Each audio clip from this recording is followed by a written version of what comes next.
Michael Donovan sat at his usual corner table in the Riverside Diner, absent-mindedly stirring his black coffee while checking emails on his phone. The morning sun streamed through the wide windows, casting warm squares of light across the worn, checkered floor. Outside, the small town of Milfield was coming to life. Shopkeepers were raising awnings, early joggers passed by, and an occasional car rolled down Main Street. At 42, Michael had the distinguished look of a man who bore both success and sorrow. His dark hair was streaked with silver at the temples, and fine lines had started to form around his eyes, some etched by smiles, others by worry. His tailored suit subtly reflected wealth, yet he wore it with the ease of someone who had nothing to prove.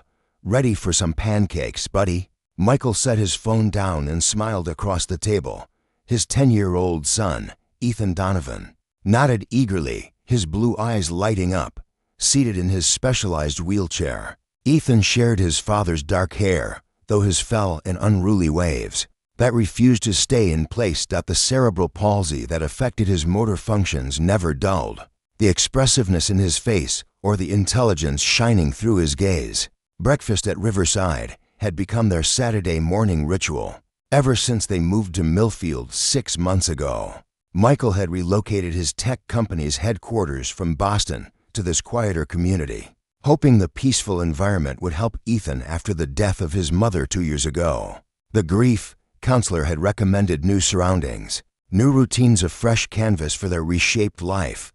"Good morning, gentlemen," a cheerful voice broke through Michael's thoughts. "The usual today." Lily Parker approached their table, notepad in hand and a warm, genuine smile lighting up her face.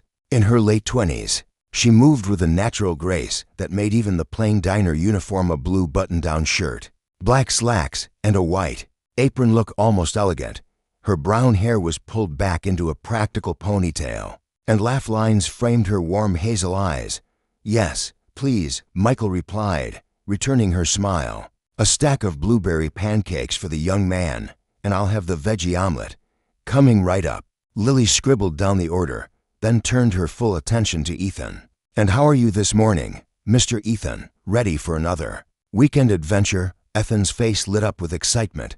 He worked hard to form his words slowly, but clearly. "Zoo today. The zoo. How exciting." Lily responded with real enthusiasm, not the condescending tone most adults slipped into when speaking with Ethan. "The otters are my absolute favorite." "Which animals are you most looking forward to?"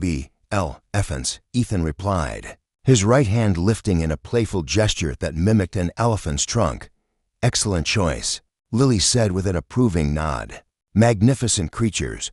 I've heard they never forget a face, so be sure to wave hello properly." Ethan giggled, a sound that never failed to fill Michael's heart with joy. These brief exchanges with Lily had become one of the highlights of their weekly routine. She didn't treat Ethan like a child to be pitied, but as a person with his own thoughts and preferences worthy of dignity and respect. As Lily walked away to place their order, Michael noticed his son's eyes following her across the diner. In the 6 months they'd been coming here, Lily had never rushed Ethan's speech, never completed his sentences for him, and never talked about him as though he wasn't present. Small acts of kindness, yet so rare in their world. The diner gradually filled with the weekend breakfast crowd, families with kids, elderly couples, and teens huddled over mugs of coffee. The jukebox in the corner, a real relic from the 1950s, softly played oldies that blended into the warm background noise of clinking dishes and hushed conversations. When Lily returned with their food, she placed the steaming plates down with a flourish. "Blueberry pancakes for the gentleman, extra blueberries on top. I snuck those in just for you," she said with a playful wink at Ethan. "And the veggie omelet for Dad.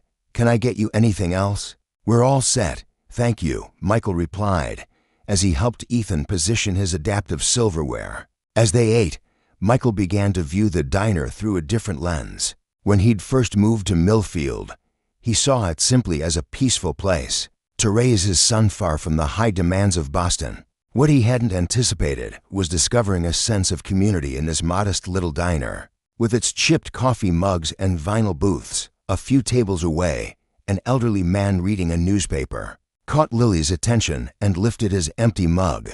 She nodded and made her way over with the coffee pot. Michael watched as she paused to chat with the man, who pulled something from his wallet, likely photos of grandchildren. Lily leaned in with what seemed like genuine interest, not the robotic politeness of someone just going through the motions of their job. The bell above the door jingled as a young family walked in. Tired parents wrangling a toddler and carrying a baby.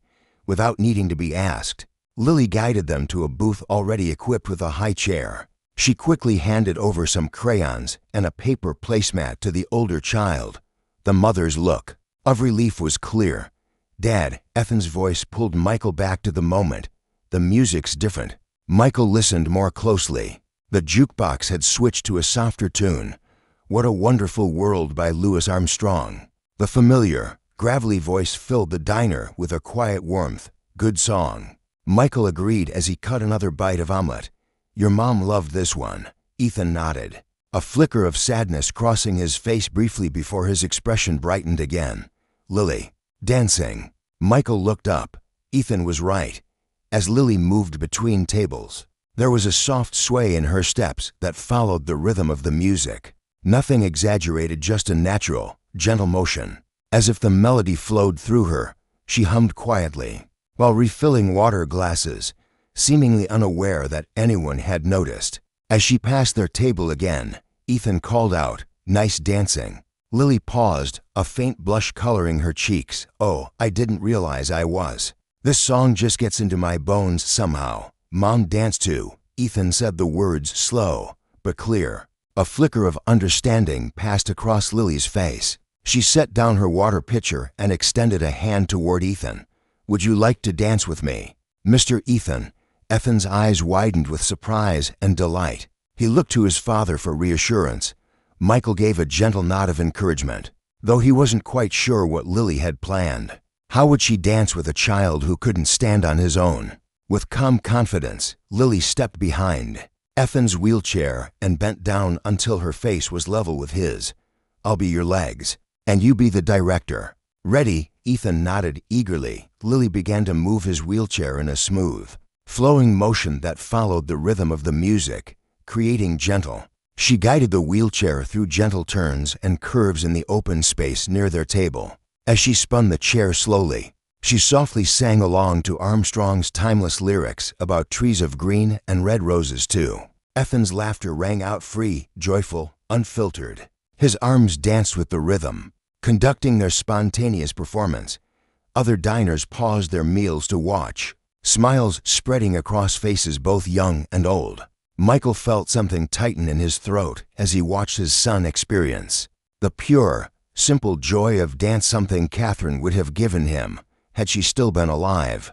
But in that moment, Michael didn't see pity in the eyes of the onlookers. He saw appreciation, genuine admiration for a beautiful moment unfolding before them. As the song ended, Lily gently steered the wheelchair back to their table with a playful flourish and a small, theatrical bow. "Thank you for the dance, sir," she said to Ethan with mock formality. "Again someday?" Ethan asked, his cheeks flushed with joy. "It would be my honor," Lily replied, giving his shoulder a soft, affectionate squeeze before returning to her duties. The rest of the meal passed in easy, cheerful conversation. Ethan was more animated than Michael had seen him in a long time. When it was finally time to head out for their zoo adventure, Michael left a generous tip with their payment. As they walked toward the door, Ethan looked over his shoulder at Lily, who was now clearing their table.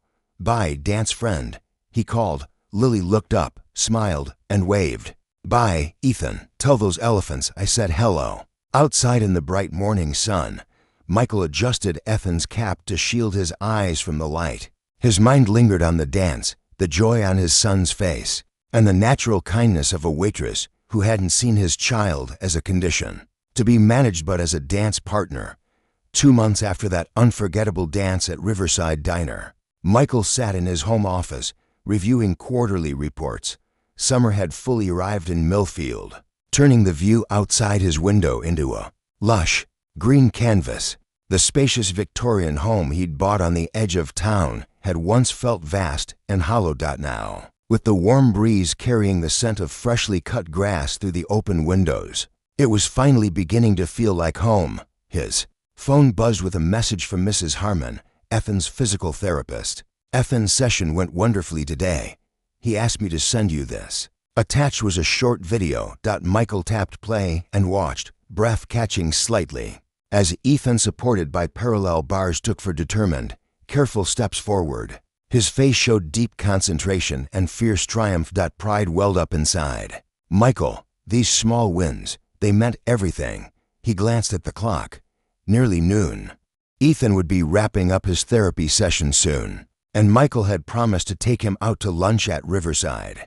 Their visits had become more frequent, from weekly to several times a week, and yet the diner's charm hadn't faded for either of them. If Michael was being honest, it wasn't just the comforting food that drew them back. Since that Saturday morning dance, something inside Ethan had shifted.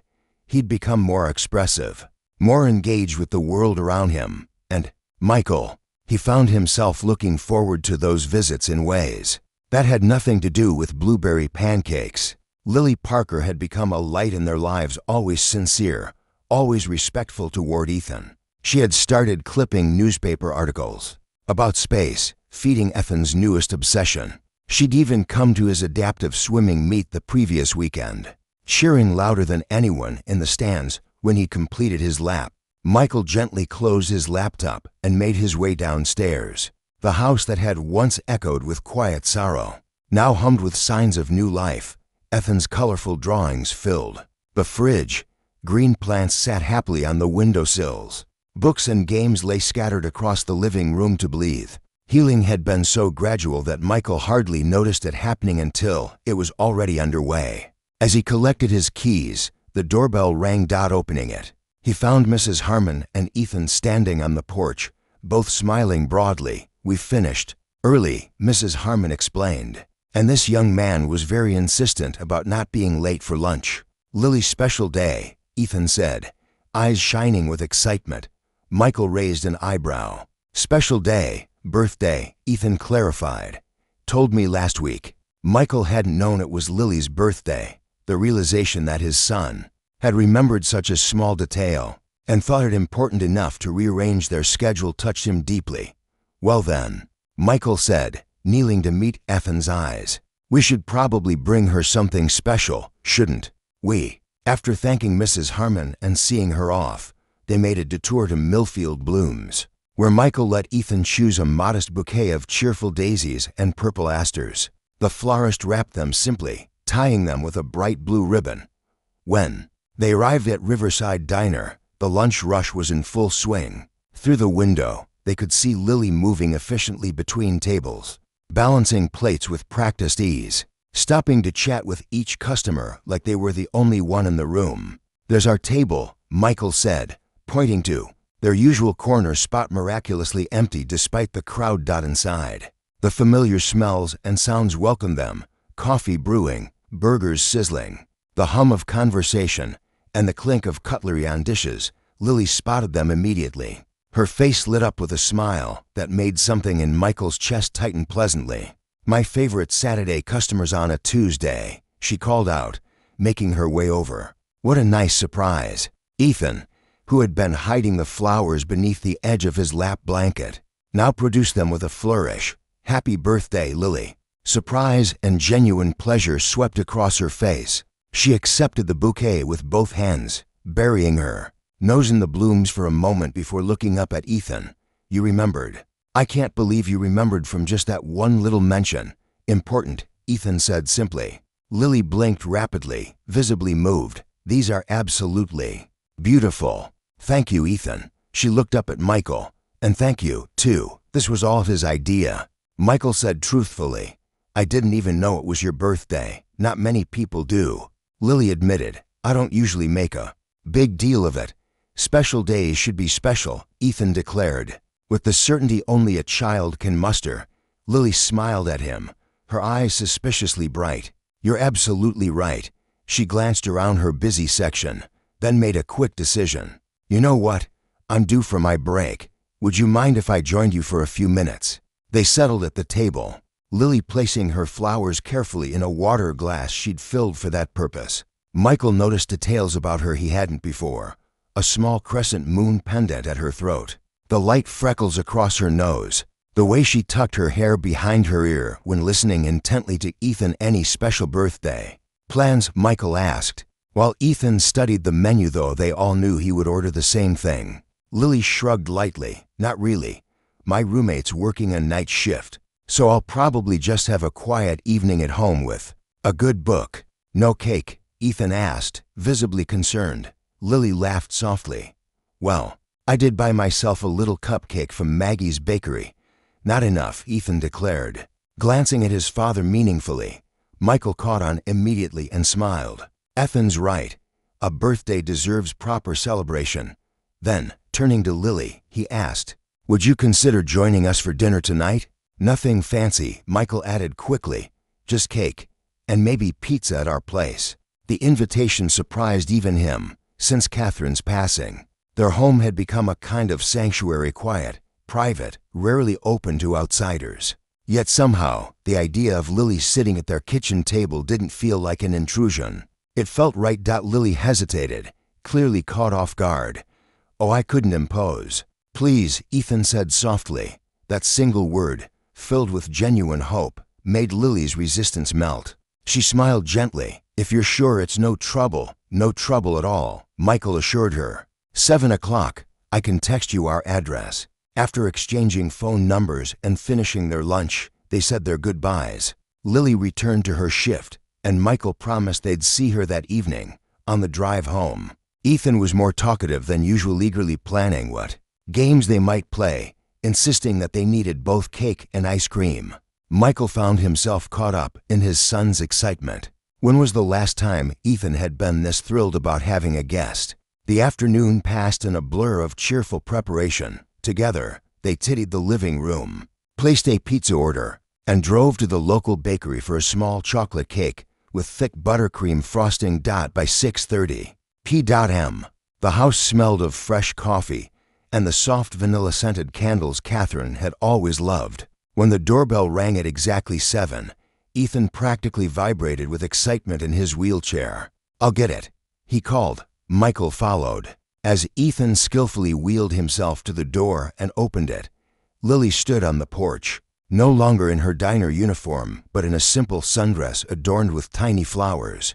Her hair was down, soft around her shoulders, and she held a small gift bag in her hands. Right on time, Michael said, suddenly aware of a flutter of nerves in his chest. I brought a little something, Lily said, stepping inside and handing the bag to Ethan. For my dance partner. Ethan eagerly reached inside and pulled out a small, hand-carved wooden elephant, its trunk raised in a joyful arc, like the zoo. He exclaimed, delighted. I saw it at a craft fair last weekend and thought of you, Lily explained, watching. As Ethan examined every detail of the carving, the evening unfolded effortlessly. They ate pizza round the kitchen table, trading stories and laughter. Lily shared that she'd grown up in Milfield, had left for college with dreams of becoming a dance therapist, but returned home when her father fell ill. She'd been working at Riverside Diner ever since, saving up to eventually continue her studies. Dance therapy? Michael asked, intrigued. I've never heard of that.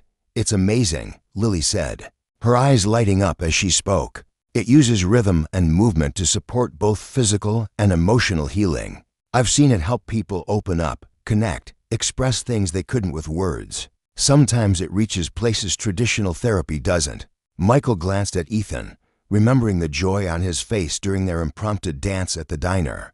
That sounds incredibly valuable, he said, thoughtfully. After dinner came cake and ice cream. Ethan led the chorus of Happy Birthday and clapped enthusiastically as Lily made a wish and blew out her candles. Later, they moved to the living room for a board game, one specially adapted for Ethan's motor skills. As they played, Michael couldn't help but notice how naturally Lily fit into their home. Her presence didn't just fill the room, it filled quiet spaces in his heart he hadn't even realized were still empty. As the night wore on, Ethan began to show signs of sleepiness. He fought it, not wanting the evening to end. But his yawns gave him away. I'll get him ready for bed, Michael said, excusing himself and leading Ethan to his room. Lily stayed behind, quietly browsing the family photos arranged on the mantel. "Did you have fun tonight, buddy?" Michael asked as he helped Ethan into pajamas. Ethan grinned, eyes already heavy with sleep. "Best night," Ethan murmured sleepily. Then, with the unfiltered honesty only a child possesses, he added, "Lily should come again." Michael smiled, gently smoothing back his son's dark hair. "I think that's a wonderful idea." Once Ethan was tucked in, Michael invited Lily to say, "Good night." She sat gently on the edge of his bed, listening with full attention as Ethan showed her where he had placed the wooden elephant trite on his bedside table. "Thank you for making my birthday so special," Lily whispered to him. "It's been the best one I've had in a very long time." "Come back soon?" Ethan asked, eyes already drifting closed. "I'd love that," she replied, giving his hand a soft squeeze. After Ethan had fallen asleep, Michael walked Lily to the door. Outside, the summer night was warm, the air buzzing with the soft hum of crickets. It felt like the kind of evening where something unspoken lingered between words. "Thank you," Lily said, pausing on the porch steps. "Not just for tonight but for seeing me, really seeing me. Most people look at me and only see a waitress, nothing more." Michael nodded, his voice quiet but sure. "And most people look at Ethan and just see his wheelchair. You've never done that." Not once. A quiet moment passed between them, waited not with awkwardness, but with unspoken possibilities. Something was unfolding neither of them could quite name yet. "I should hire you," Michael said suddenly. Lily blinked, startled. "Hire me as a dance therapist for Ethan," he clarified. "I own a tech company, but my real job is being Ethan's dad. I want to give him every opportunity to thrive. And when you danced with him that day, something changed. I saw it. But I haven't even finished my certification," Lily protested. "Then consider this an investment," Michael said. "I'll pay for your remaining education if you agree to work with Ethan part-time. When you're certified, you can help other kids too. If you want, I've got connections with the Children's Hospital in Boston and space in my office building downtown." Lily stared at him, eyes wide, moved and overwhelmed. "Michael, are you offering to fund my dream?" He paused, realizing how bold, how impulsive his offer must sound. "I suppose I am. Too much," she said softly. He opened his mouth to apologize, but she shook her head, smiling. "Not too much," she said. "Just unexpected, in the best possible way. Like dancing with a boy in a wheelchair in the middle of a busy diner."